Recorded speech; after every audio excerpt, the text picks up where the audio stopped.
FFM presents War of the Worlds by H.G. Wells.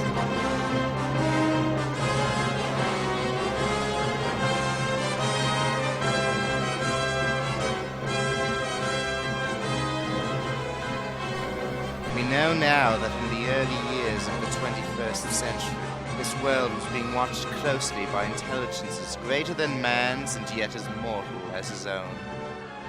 We know now that as human beings busied themselves about their various concerns, they were scrutinized and studied, perhaps almost as narrowly as a man with a microscope might scrutinize the transient creatures that swarm and multiply in a drop of water. With infinite complacency, people went to and fro over the earth about their little affairs, serene in the assurance of their domination over this small, spinning fragment of solar driftwood, which by chance or design man has inherited out of the dark mystery of time and space. Yet across an immense ethereal gulf, minds that to our minds as ours are to the beast in the jungle, intellects vast, cool, and unsympathetic, regarded this earth with envious eyes and slowly and surely drew their plans against us. In the 9th year of the 21st century came the great disillusionment. It was the middle of February. Businesses were floundering with daily reports of fresh job losses preoccupying people's minds. The post-Christmas blues were only slowly being defeated by the fresh anticipation of another Valentine's Day. And on this particular evening, Friday the 13th of February, as with many others, over 500,000 people were once again seeking solace in their radio. 5 degrees outside. It's Friday, February 13th, unlucky for some, and we're here throughout the evening, giving in to the countdown to Valentine's Day. If you have any requests to dedicate to a special somebody out there, please don't hesitate to call us on our usual number, and we'll try to get it on before the end of the show. We just got a text there from Charlotte, from Marion, wishing the love of her life, Robbie, a happy Valentine's Day and a blissful journey into the romantic adventures of 2009. Ain't that sweet? But now, though, it's on to a local up-and-coming band straight from Dublin. It's Leopold.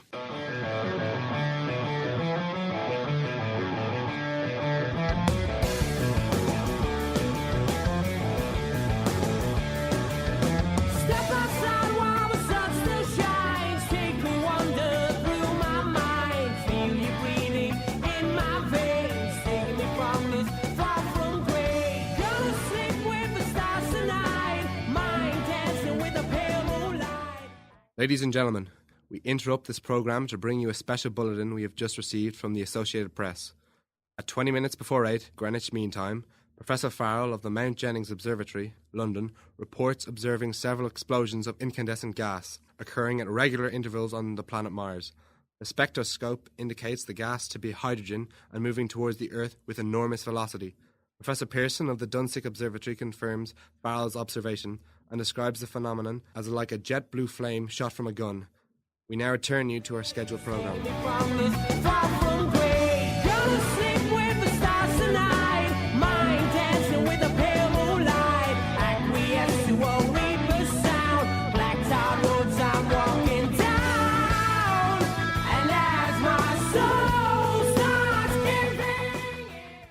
Ladies and gentlemen, following on the news given in our bulletin a moment ago, the Government Meteorological Department has requested the large observatories of the country to keep an astronomical watch on any further disturbances occurring on the planet Mars. Due to the unusual nature of this occurrence, we've arranged an interview with noted astronomer Professor Pearson, who will give us his views on the event. In a few moments, we will take you to Dunsink Observatory, but we now return you to the musical stylings of Leopold.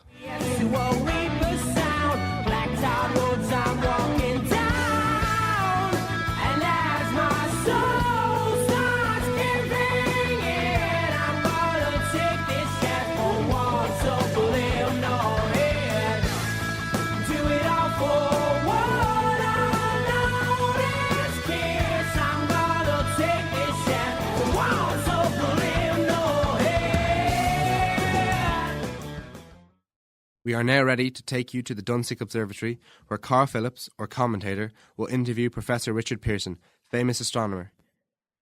We now take you to Dunsink Observatory. This is Carl Phillips speaking to you from the Dunsink Observatory in Castleknock. I'm standing in a large semicircular room, pitch black, except for an oblong split in the ceiling.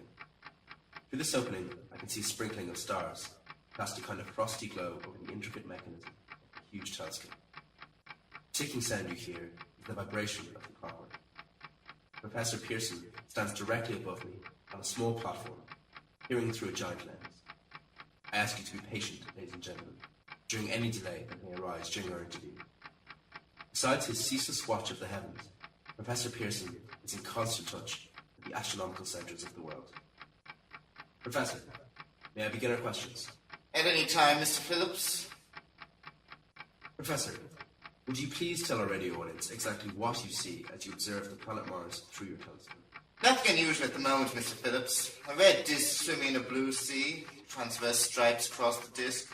Quite distinct now because Mars happens to be the point nearest the Earth. In opposition, as we call it. In your opinion, what do these transverse stripes signify, Professor Pearson? Not canals, I can assure you, Mr. Phillips, although that's the popular conjecture of those who imagine Mars to be inhabited. From a scientific viewpoint, the stripes are merely the result of atmospheric conditions peculiar to the planet. Then you're quite convinced, as a scientist, that living intelligence, as we know it, does not exist on Mars. I'd say the chances against it are 1,000 to 1. And yet, how do you account for those gas eruptions occurring on the surface of the planet at irregular intervals? Mr. Phillips, I cannot account for it. By the way, Professor, for the benefit of our listeners, how far is Mars from Earth? Approximately 60 million kilometers. Well, it seems a safe enough distance. Thank you. Just a moment, ladies and gentlemen. Someone has just handed Professor Pearson a message. While he reads it, let me remind you that we are speaking to you from the Dunsink Observatory, where we are interviewing the world-famous astronomer, Professor Pearson. One moment, please. Professor Pearson has just passed me a message which he has just received. Professor, may I read the message to the listening audience? Certainly, Mr. Phillips. Ladies and gentlemen, I shall read you an email addressed to Professor Pearson from Dr. Gray of Trinity College. 10:55 p.m. GMT. Seismograph registered shock of almost earthquake intensity, occurring within a radius of 50 kilometers of Dublin. Please investigate. Signed, Lloyd Gray, Chief, Astronomical Division.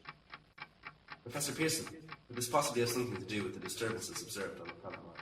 I highly doubt it, Mr. Phillips. This is probably a meteorite of unusual size, and its arrival now is most likely a coincidence. However, we'll conduct a search as soon as daylight permits. Thank you, Professor. Ladies and gentlemen, for the past 10 minutes, we've been speaking to you from the Observatory of Dunsink, bringing you this exclusive interview with Professor Pearson, noted astronomer. This is Carl Phillips, reporting back to the studio. Ladies and gentlemen, here is the latest bulletin from the Associated Press, Toronto, Canada. Professor Morse of McGill University reports observing a total of 3 explosions on the planet Mars between the hours of 2:45 p.m. and 3:20 p.m. Eastern Standard Time. This confirms earlier reports received from American observatories. Now, nearer to home, comes a special announcement from RTE. It is reported that at 7:50 p.m, a huge, flaming object, believed to be a meteorite, fell on a farm in the neighbourhood of Woodmill near Newgrange in County Meath. The flash in the sky was visible within a radius of several hundred miles, and the noise of the impact was heard as far as north as Ballygorman. We've dispatched a special mobile unit to the scene, and we will have our commentator Carl Phillips give you a word description as soon as he can reach you from there. For now, it's back to Leopold.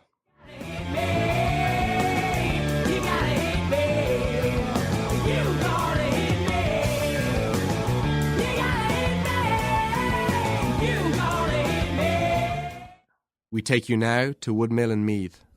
Ladies and gentlemen, this is Carl Phillips again at the Willis Farm at Woodmill. Professor Pearson and myself made it here from the observatory in 10 minutes. Well, I hardly know where to begin. To paint for you a word picture of the strange scene before my eyes. It's like something out of a modern Arabian Nights. Well, I just got here. I haven't had a chance to look around yet. I guess that's the thing directly in front of me. Half buried in a huge pit. It must have struck with incredible force. The ground is covered with splinters of a tree that it must have struck on its way down. What I can see of the object itself doesn't look very much like a meteor. At least not the meteors I've seen. It looks more like a huge cylinder. It has a diameter of... What would you say, Professor Pearson? What's that? What would you say? What is the diameter?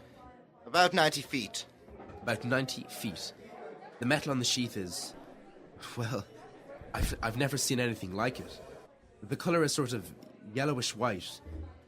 Curious spectators are now pressing close to the object in spite of the efforts of the police to keep them back. They're getting in front of my line of vision. It's difficult to get a clear view with all the mayhem. While the policemen are pushing the crowd back, here's Mr. Willis, owner of the farm here. He may have some interesting facts to add. Mr. Willis, would you please tell the radio audience as much as you remember of this rather unusual visitor that dropped in your back garden? Step closer, please. Ladies and gentlemen, this is Mr. Willis. Well, I was listening to them. Closer and louder, please. Ah, Louder. Louder and closer. yeah. Well, while I was listening to the radio and kind of drifting, that professor lad was talking about Mars, so I was half drifting off and half... Yes, Mr. Willis. Then what happened? As I was saying, I was half listening to the radio and... Yes, Mr. Willis, and then you saw something. Not at first. I heard something. And what did you hear? A hissing sound. Like this. Kind of like one of those Halloween bangers. Then what? Turned my head out of the window and, my God, what I saw was straight out of some crazy dream. Yes? I saw a kind of greenish streak and then bam! Something smacked the ground. Well- Me clear out of my chair. Well, were you frightened, Mr. Willis? Don't know about that. I was kind of surprised. Thank you, Mr. Willis. Thank you. Want me to tell you some more? No, that's quite all right. Ladies and gentlemen, you've just heard Mr. Willis, owner of the farm where the thing has fallen. I wish I could put into words the atmosphere, the background of this fantastic scene. Hundreds of cars are parked in the fields to the back of us. Police are trying to rope off the roadway leading to the farm, but it's no use. They're breaking right through. Cars' headlights throw an enormous spot on the pit where the object's half buried. Some of the more daring souls are now venturing near the edge. Their silhouettes stand out against the metal sheen. One man wants to touch the thing. He's having an argument with the guard. The guard wins. Now, ladies and gentlemen, there's something I haven't mentioned in all this excitement, but it's now becoming more distinct. Perhaps you've caught it already on your radio. Listen.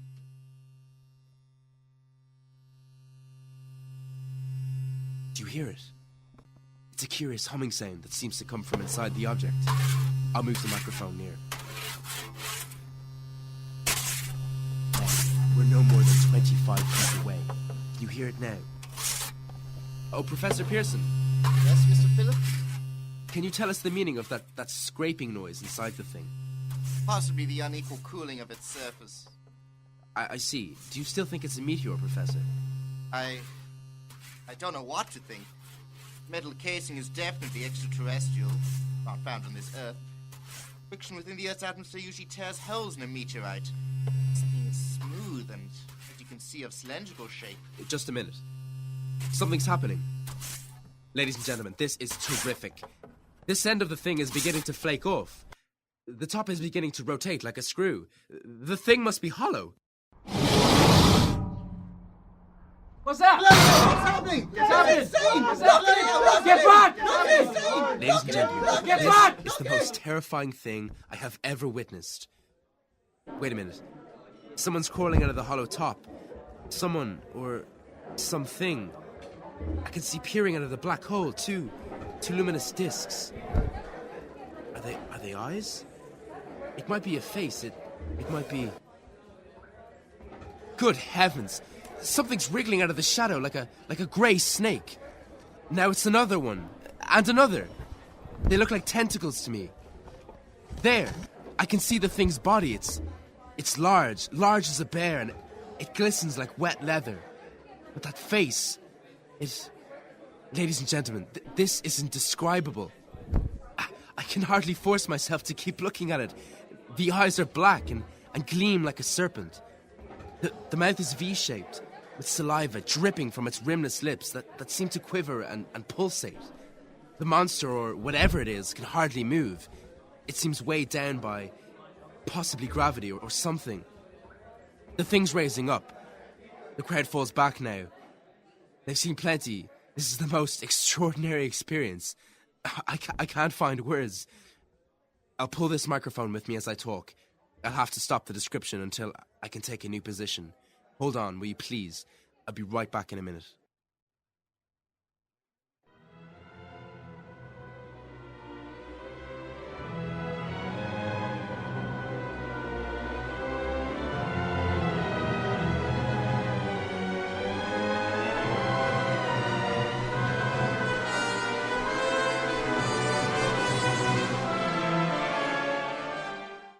We are now bringing you an eyewitness account of what's happening on the Willis farm in Woodmill.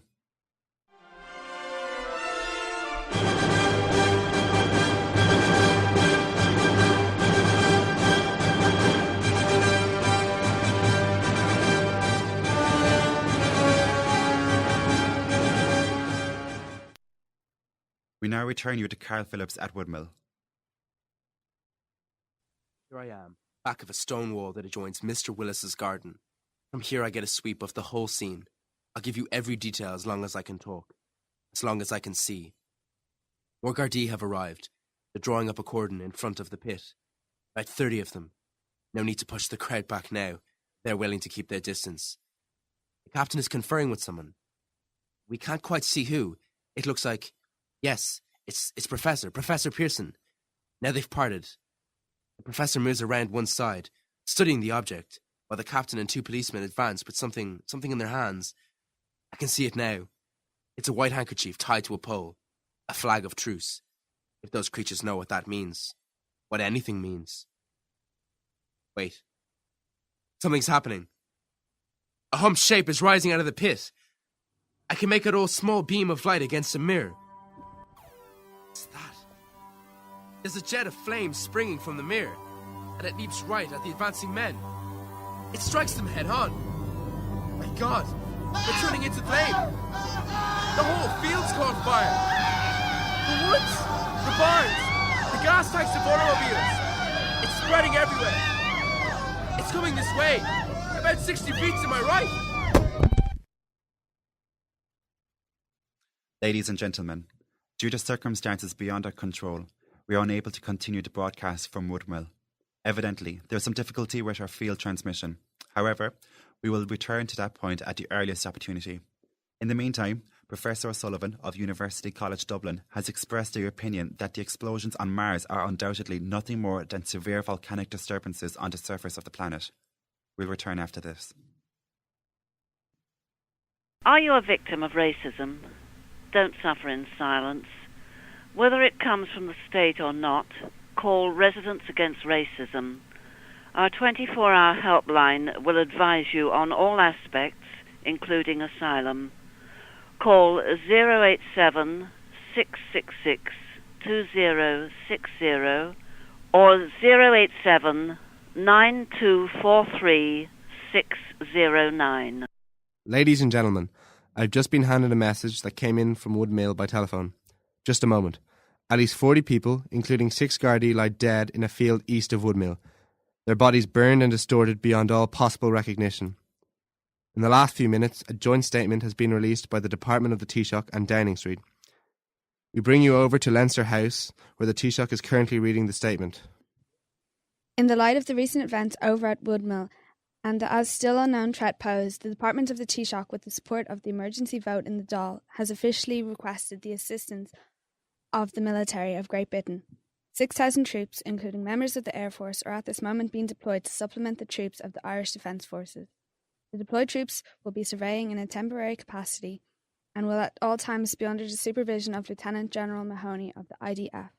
The area surrounding Woodmill is in the process of being evacuated and is under the jurisdiction of General Mahoney. All residents in the area are asked to cooperate with any instructions given to them for their own safety. Thank you. You have just been listening to the Taoiseach. In the meantime, further details of the catastrophe at Woodmill are coming in. The strange creatures, after unleashing their deadly assault, crawled back into their pit and made no attempt to prevent the efforts of the fireman to recover the bodies and extinguish the fire. We have been unable to establish any contact with our mobile unit, but we hope to be able to return you there as soon as possible. In the meantime, we take you to... Just a moment, please. Ladies and gentlemen, I have just been informed that we have finally established communication with an eyewitness of the tragedy. Professor Pearson has been located at a farmhouse near Woodmill, where he has established an emergency observation post. As a scientist, he will give you an explanation of the calamity. The next voice you will hear will be the voice of Professor Pearson. Professor? Of the creatures in the rocket cylinder at Woodmill, I can give you no authoritative information, either as to their nature, their origin, or their purposes here on Earth. Of their destructive instrument I might venture some conjectural explanation. For want of a better term, I shall refer to the mysterious weapon as a heat ray. It's all too evident that these creatures have scientific knowledge far in advance of our own. It is my guess that in some way they are able to generate an intense heat in a chamber of practically absolute non-conductivity. This intense heat they project in a parallel beam against any object they choose, by means of a polished parabolic mirror of unknown composition, much as the mirror of a lighthouse projects a beam of light. That is my conjecture of the origin of the heat ray. Thank you, Professor Pearson. Ladies and gentlemen, we have just received notification informing us that the charred body of Carl Phillips has been identified in Meath District Hospital.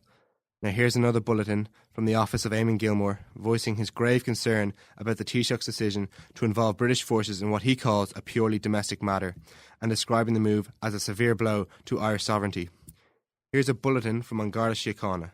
The fires at Woodmill and in the surrounding vicinity are now under control. Scouts report all quiet in the pit and no sign of life appearing from the mouth of the cylinder. And now, ladies and gentlemen, we have a special statement from Mr. Harry McIntyre, Vice President in charge of operations. We've received a request from the IDF in Meath to place at their disposal our entire broadcasting facilities. In view of the gravity of the situation, and believing that radio has the responsibility to serve the public interest at all times, we are turning over our facilities to the forces at Woodmill. Ladies and gentlemen, I have a grave announcement to make. Incredible as it may seem, both the observations of science and the evidence of our eyes lead to the inescapable assumption that those strange beings who landed in the Meath farmlands tonight are the vanguard of an invading army from the planet Mars. The battle which took place tonight at Woodmill has ended one of the most startling losses of life ever suffered by our forces since the establishment of the state. 1,000 men armed with rifles and machine guns pitted against a single fighting machine of the invaders from Mars. 120 known survivors. The rest is strewn over the battle area, crushed and trampled to death under the metal feet of the monster or burnt to cinders by its heat ray. The monster is now in control of the Middle East of Meath and has effectively cut the county through its centre. All traffic travelling through Meath has been diverted and the county has been sealed off by defence forces. The Taoiseach has publicly pleaded with citizens of the capital not to panic and attempt to flee. However, reports are already coming in of severe traffic blockages on the M1. Police and army reserves are unable to control the mad flight. By morning, the fugitives will have spread throughout the country, swelling some counties to twice their normal population. We take you now to Dáil Éireann for a special broadcast on the national emergency. A spokesperson for the Department of the Taoiseach. Citizens of the nation, I shall not try to conceal the gravity of the situation that confronts the country, nor the concern of your country in protecting the lives and property of its people. However, I wish to impress upon you, private citizens and public officials, all of you, the urgent need of calm and resourceful action. Fortunately, this formidable enemy is still confined to a comparatively small area, and we may place our faith in the military forces to keep them there. With the impending arrival of assistance from Great Britain, we are confident that we shall soon be able to contain and neutralise this threat. In the meantime, placing our faith in God, we must continue the performance of our duties, each and every one of us, so that we may dedicate ourselves to the ideals given to us by the fathers of our country. Thank you. We're currently being inundated with bulletins in the studio, far too many to read out, so if you'll bear with us. Reports are coming in of power outages all over the country due to the effect of the heat ray on power lines and electrical equipment. Scientific bodies from all over the EU have offered their assistance to the Irish government. Astronomers reported continued gas outbursts at regular intervals on planet Mars. Majority voiced opinion that enemy will be reinforced by additional rocket machines. Attempts are being made to locate Professor Pearson of Trinity, who has observed Martians at close range. It is feared he was lost in a recent battle.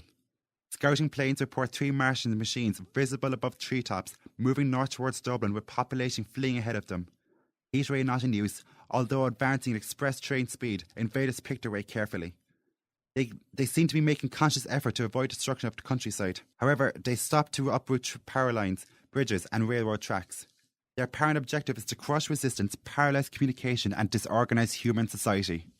Hunters have stumbled on a second cylinder, similar to the first embedded in the Great Swamp, 20 kilometres south of Port Army field pieces are proceeding to blow up a second invading unit before cylinder can be opened and the fighting machine rigged. Another domestic bulletin. Scouting planes report enemy machines, now 3 in number, increasing speed eastward, kicking over houses and trees in evident haste to form a conjunction with the Allies south of Bray. Reports of army bombers carrying heavy explosives flying north in pursuit of enemy. Scouting planes act as guides. They keep speeding enemy in sight. Reports of several unidentified cylinders landing in France, Britain and America. Just a moment, please. Ladies and gentlemen, cellular and analogue communication is down, but radio signals remain active. We've run special wires to the artillery line in adjacent villages to give you direct reports in the zone of the advancing enemy. First, we take you to the battery of the 30th Infantry Battalion, located in the Mead Mountains. Range, 32 meters. 32 meters. Projection, 39 degrees. 39 degrees. Fire! 140 yards to the right, sir.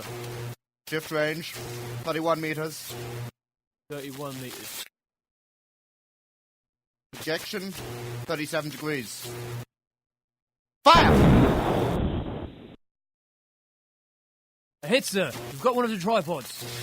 They've stopped. The others are trying to repair it. Quick, get the range. Shift, 30 meters. 30 meters. Projection, 27 degrees. Fire! Can't see the shell land, sir. They're letting off a smoke. What is it? It's a black smoke, sir. Moving this way. Lie close to the ground. It's moving fast. Put on gas masks. Get ready to fire. Shift, 24 meters. 24 meters. Projection, 24 degrees. 24 degrees. Fire! This can't see, sir. Smoke, it's coming nearer. Get the range. 23 meters. 23 meters. 23 meters. Projection, 22 degrees. 22 degrees.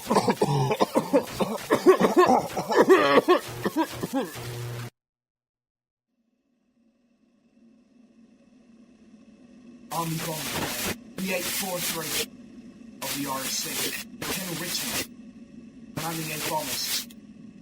Reporting to Commander Fairfax, Baldon O'Leary.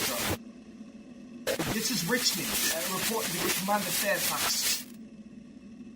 The tripod machine is now on radar. Reinforced by 3 machines from Navy cylinder. 6 altogether. 1 machine already crippled. Believed hit by shell from an army from the Mead Mountains. He's now here silent. A heavy black fog hanging close to the ground. An extreme density. Nature unknown. No sign of heat wave. Enemy now turning southeast, evidently projecting to southern. They're pushing down a high-tension power station. The machines are close now. We're ready to attack. Plane circling, ready to strike. 10 clicks and we'll be over the first. 6 clicks. 4 clicks. 2 clicks. There they go. The joint arm raised. Green flash. They're spraying us with flames. 2,000 feet. Engines are now giving out. No chance to release bombs. Only one thing left. Dropping them. Plane and all. They're driving on first. Now the engine's gone. 8. 6. No! No!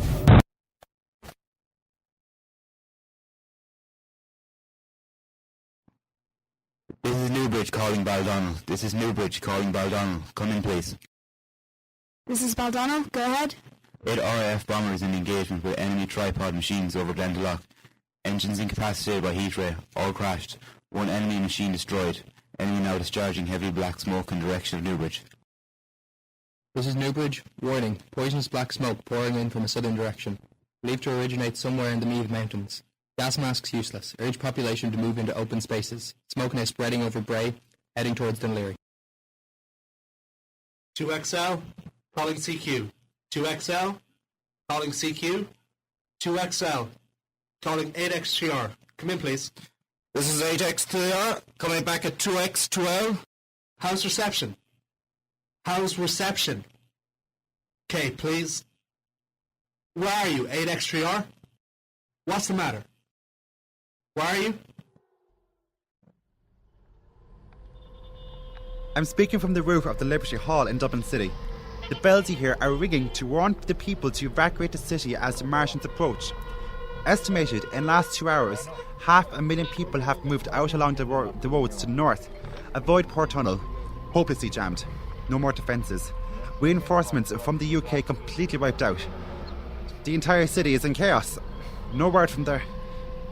This may be the last broadcast. We'll stay here to the end. People are holding service below us in St. Patrick's Cathedral. The roads are blocked with dozens of cars. All of them blowing their horns, desperate for some escape. Some leave their cars in frustration. Others resign to their fate.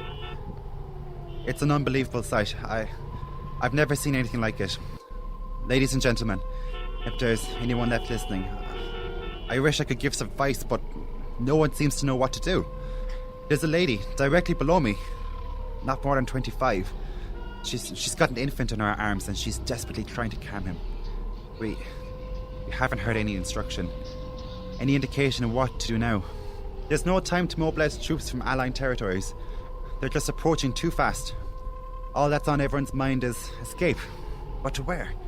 Last reports indicate massive jams at Dublin Airport, every coastal harbour. For the lucky few, they may just make it, but for the rest, you can see a grey mist approaching from the south now. It's difficult to make out exactly. Speed, it's astonishing. Whatever's happening is surely going to pass within the next few minutes.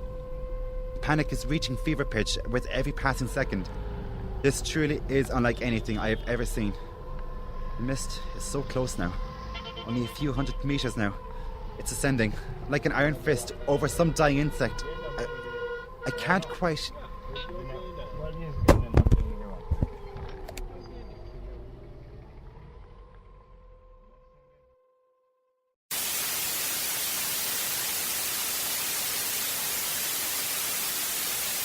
XL calling CQ. 2XL calling CQ.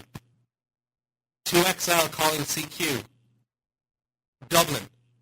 Is there anyone on the air? Is there anyone on the air? Isn't there anyone? 2XL.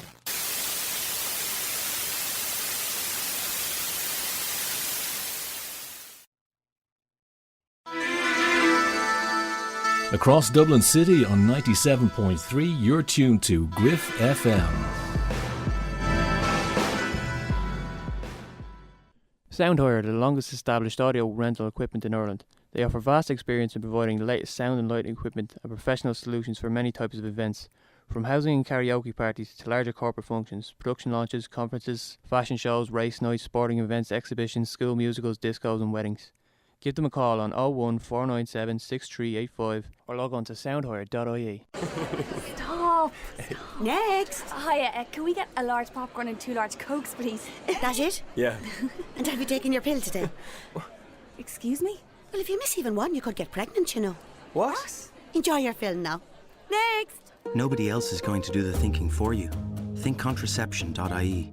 If you need someone to listen in these challenging times, talk to Samaritans. You don't have to cope alone. Call Samaritans 24 hours a day on 1850 60 90 90 or email jo@samaritans.org for completely confidential emotional support. Or for more information, visit samaritans.ie. Are you a victim of racism? Don't suffer in silence. Whether it comes from the state or not, call Residents Against Racism. Our 24-hour helpline will advise you on all aspects, including asylum. Call 087 666 2060 or 087 9243 609. Come on. Right, folks, seats on top. 2, is it? Yeah. Yeah, thanks. Good night. It's not over yet. I hope you have condoms, so. What? Yeah, it's just I've heard that gonorrhea is an awful course. Huh? Next. Nobody else is going to do the thinking for you. Think contraception.ie.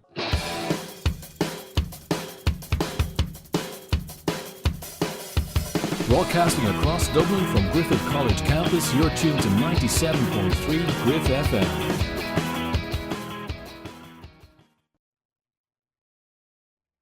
As I set these notes down on paper, I'm obsessed by the thought that I may be the last living man on earth. I've been hiding in this empty house near Newgrange, a small island of daylight cut off by the black smoke from the rest of the world.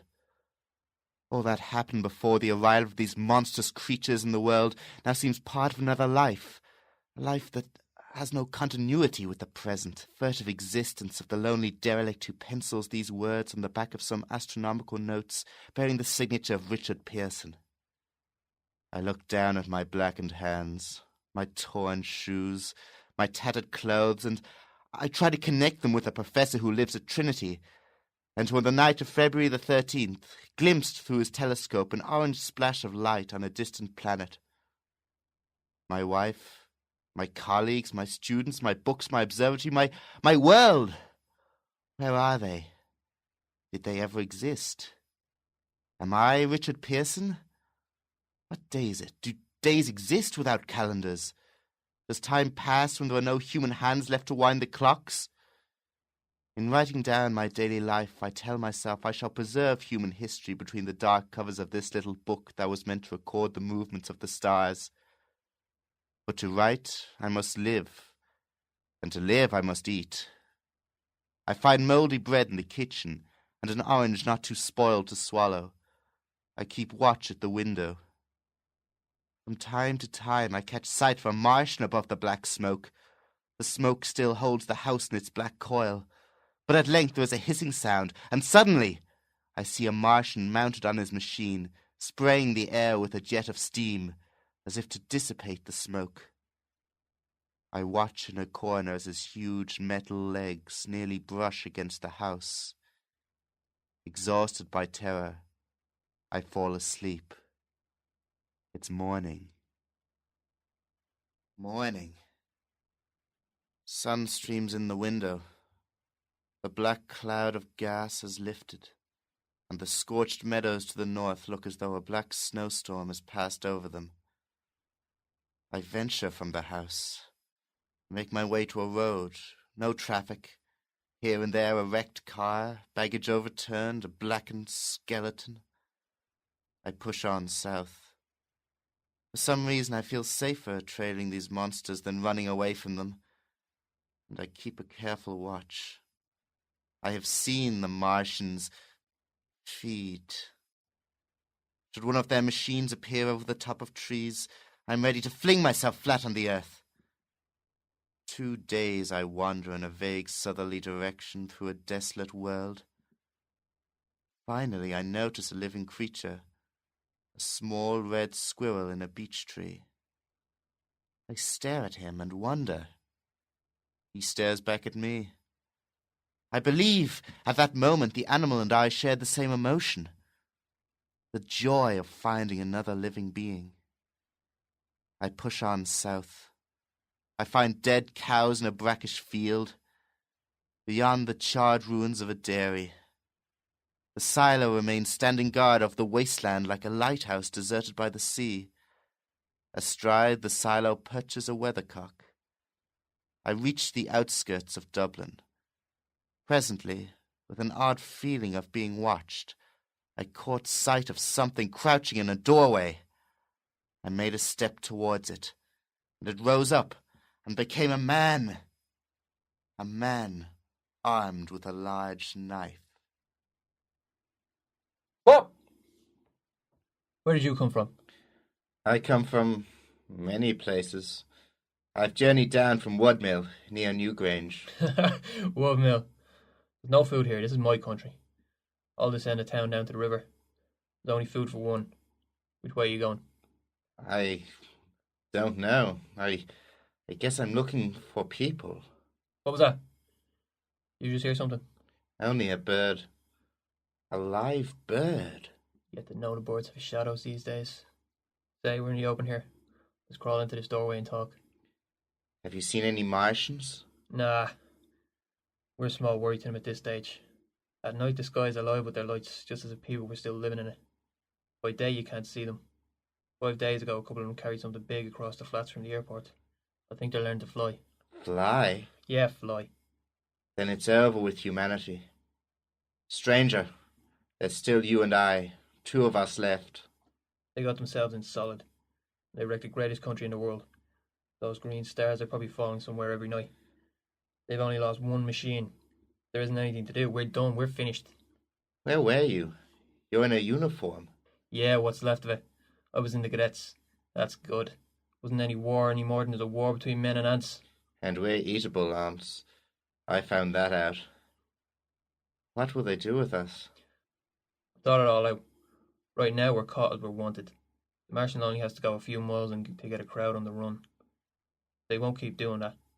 They'll begin catching us systematically, like keeping the best of us and storing us in cages and stuff. They haven't even started on us yet. Haven't started? Haven't started. This all happens because we couldn't learn to keep quiet. We weren't prepared for anything either. Never mind something like this. Now instead of our rushing around blind, we've got to fix ourselves up. Fix ourselves up according to the way things are now. Cities, nations, civilization. Done. But if that's so, what is there to live for? Well, there won't be any more concerts for 1,000,000 years or so. No nice little dinners at restaurants. The amusements you're after. Well, the game's up. And what is there left? Life, that's what. I want to live. Yeah, and so do you. We're not going to be exterminated, and I don't mean to be caught either and tamed and fattened and bred like an ox. What are you going to do? I'm going on. Right under their feet. I got a plan. We men as men, we're finished. We don't know enough. We've got so much to learn if we want to even stand a chance against these things. We've got to live and keep what we learn. You know? I've thought it all out. Tell me the rest. We weren't all meant to be luxury meals for these beasts. Some of us have got to stand up. That's why I watched you. All these little office workers that used to live in these houses, they be no good. They haven't got any guts to them. They just used to run off to work. I've seen hundreds of them running wild to catch the Lewis every bloody morning. They were petrified that they get the sack otherwise, then running back at night afraid they wouldn't be home in time for dinner. Lives insured and a little invested in case of accidents. And on Sundays worried about the hereafter as though they cared any other day of the week. The Martians would be a godsend for those lads. Nice roomy cages, good food, careful breeding, no worries. After a week or so chasing about the fields on empty smigs, they'll come and be glad to be caught. You've thought it all out, haven't you? Damn right I have. That isn't it all. These Martians will make pets of some of them. Train them to do tricks. Who knows? Get sentimental over a pet boy who grew up and had to be killed. And some, maybe, they'll train to hunt us. No, that's impossible. No human being. Yes, they will. There's men who'll do it gladly. If one of them ever comes after me. In the meantime, you and I and others like us, where are we to live when the Martians own the Earth? I've got it all figured out. We'll live in the underground. I've been thinking about the sewers. Under Dublin there are miles of them. The main ones are big enough for anybody. Then the cellars, vaults, undergrounds, storerooms, railway tunnels. You beginning to see, yeah? And we'll get a bunch of strong lads together. No weak ones. That rubbish out. And you meant me to go? Well, I gave you the chance, didn't I? We won't argue about that. Go on. We're going to make safe places for us to stay in, you know. Get all the books we can. Science books. That's where men like you come in, see? We'll raid the museums. We'll even spy on the Martians. May not be so much as we have to learn before. Just imagine this. 4 or 5 of our own fighting machines suddenly start off. Heat rays right and left. Not a Martian in them. Not a Martian in them. But men. Men who've learned the way how. It may even be in our time. God, imagine having one of those beauties with its heat ray, wide and free. We turn it on the Martians. We turn it on the men. We bring everybody down to their knees. That's your plan? You and me and a few others.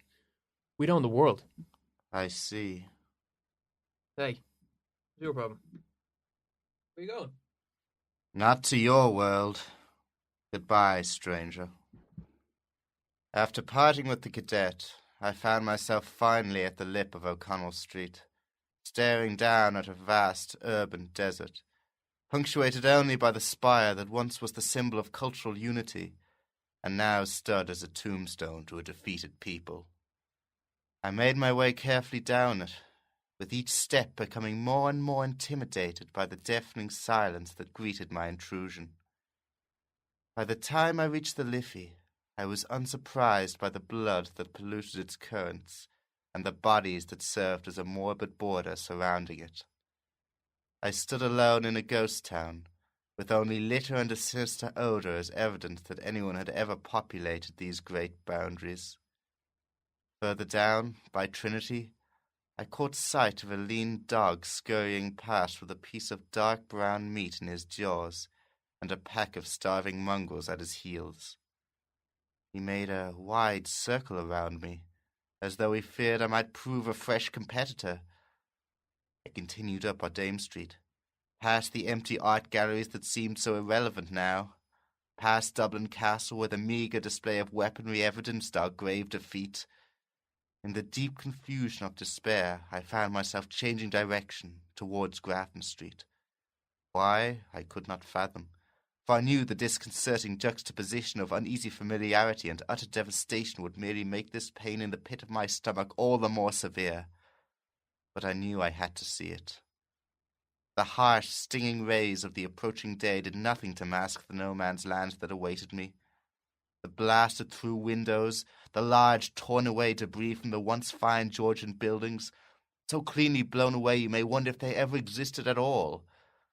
The only sign of life I could see was a flock of birds hovering in a circle over St. Stephen's Green Park. Perhaps it was this slight glimpse of life that compelled me forward. When I arrived at the park, I immediately spotted the hood of a Martian machine above what remained of the trees. The audacity of the sight immediately expelled all feelings of fear and anxiety from me, and without thinking, I rushed towards it. At the centre of the park, in an area of complete obliteration, I saw 7 of the great Titans lined up, their cowls empty, their great steel arms hanging listlessly by their sides. I looked in vain for the monsters that inhabit these machines. Suddenly, my eyes were attracted to the immense flock of black birds that hovered directly above me.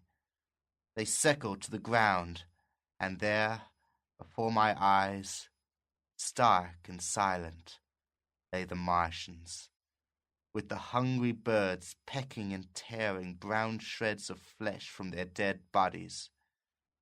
Later, when their bodies were examined in the laboratories, it was found that they were killed by the putrefactive and disease bacteria against which their systems were unprepared.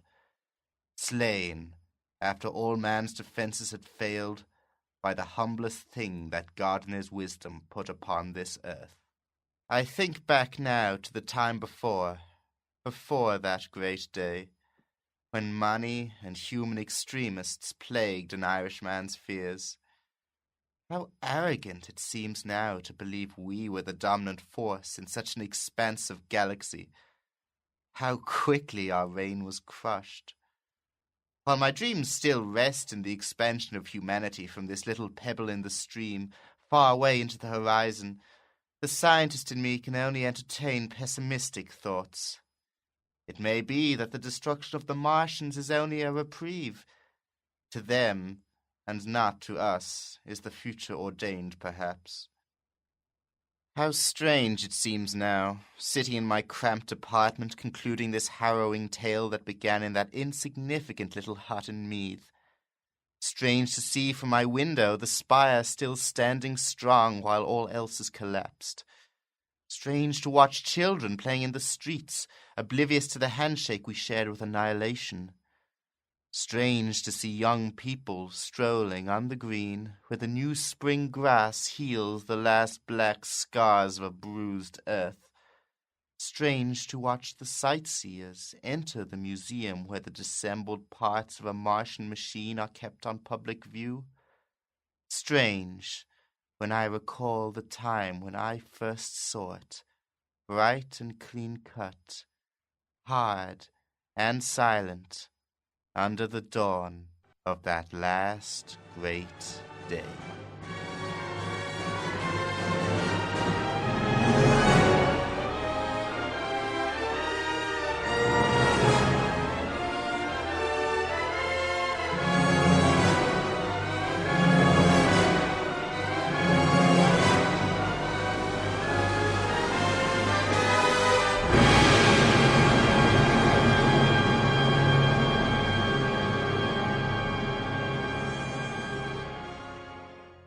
Ladies and gentlemen, I speak to you now not as Richard Pearson, but as Hugh B. Hick, the director of this modest little drama we have put before you today, to assure you that aliens have not invaded our Green Isles.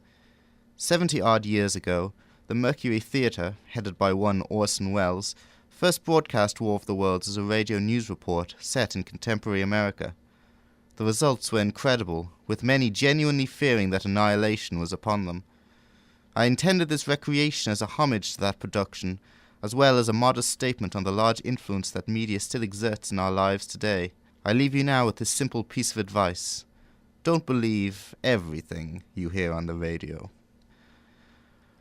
You have just been listening to H.G. Wells' War of the Worlds. This production was based on a version by the Mercury Theatre Company, written by Howard Koch and directed by Orson Welles. It was adapted and directed by Hugh Benjamin Hick and produced by John O'Donnell. It starred, in order of appearance, Hugh Hick, Marco Flynn, Cormac Coughlan, Geoffrey Flynn, Ali Doyle, John O'Donnell, Nicole O'Regan, Sean Ward, Gerard Bell, Stan Hardy, and Sean Reed. Additional voices provided by Jennifer Coble, Ian McLaughlin, Ian Goughlin, Mark Cochran, Matthew McMahon. The music featured was Subliminal Hit by Leopold and Mars, the Bringer of Ra by Gustav Holst.